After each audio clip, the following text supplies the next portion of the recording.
News out of Edmonton, Connor McDavid expected to miss 2 to 3 weeks with an ankle injury that he suffered in Monday's loss to Columbus. Edmonton has 10 games over the next 3 weeks. The Oilers won just once in 6 games without Connor McDavid last season. You never know what the outcome was going to be and how long. Obviously, you don't want to miss him for any time, but you think about what it could have been. I guess we're lucky that it's as short as it is. There's challenges of not having the best player, a point producer, and somebody who gets 1.5, 2 points a game. That'll make an impact on our team. I think it's a great opportunity for everyone to step up and play. Just as a player, it's often hard to get into a rhythm of flow for those players. Now when you're missing somebody who's playing, about 22 minutes a night, there's a lot more rhythm flow for those third, fourth line guys, and able for them to feel good about themselves and feel part of the game.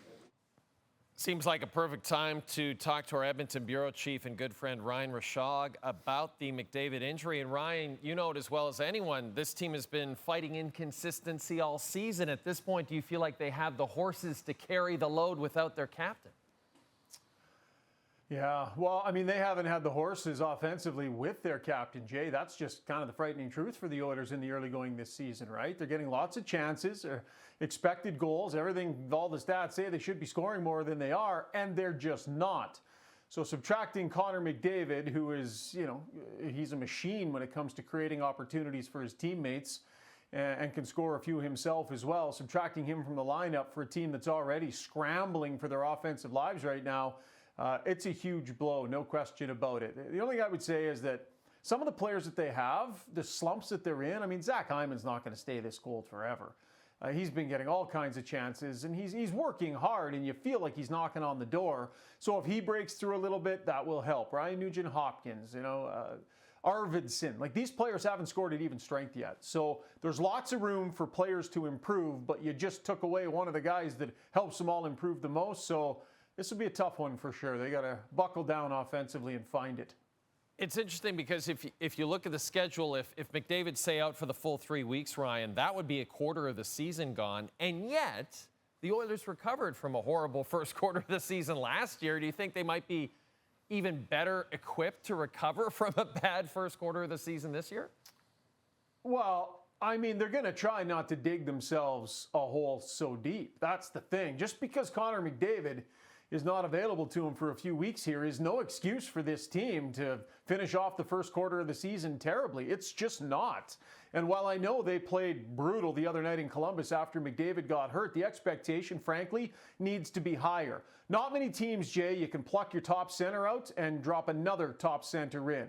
Leon Draisaitl will be the number one center on most teams in the NHL. So they have that luxury. That means Draisaitl needs to assume that mantle. He needs to buckle down. He's been getting better lately, more consistency in his play lately. But they need the best of Leon Draisaitl from here on forward while Connor McDavid is out. And then they need some of those guys that we talked about to find their offense. They're going to have a new look power play here without McDavid. That's going to have to start clicking. But I'm telling you, Jay, it's no excuse with Connor McDavid out of the lineup for this team to revert back to what they were last season. It's not an excuse. They need to do better than that, and they know that. You mentioned Leon Draisaitl, Ryan. Every time McDavid goes out, it seems like Draisaitl really does step up. And we've seen swings at his game, as you mentioned, so far this season.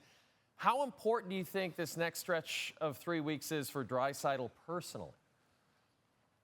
Yeah, they really need him, Jay. They really need the best of Leon Draisaitl. It's funny, you watch him play, and when McDavid is in the lineup, Draisaitl has a little bit more space to kind of, at times you watch him play, if things aren't going well, he kind of gets a little frustrated, and this on the back check, and the body language kind of goes, and you can just tell the frustration kind of gets to him a little bit. And when McDavid's in the lineup, you can start a little slower, and maybe it's not that big.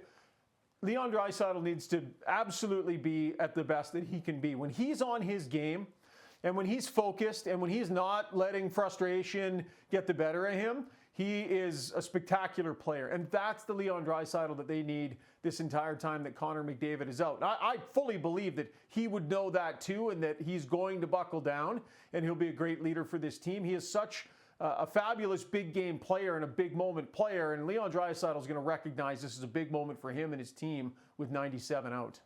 And it all begins Thursday. Oilers road trip continues in Nashville. Another team that's had a slow start to the season, just 3-5-1 so far. Here's our Edmonton Bureau Chief, Ryan Rishaug. Ryan, thanks for this, buddy.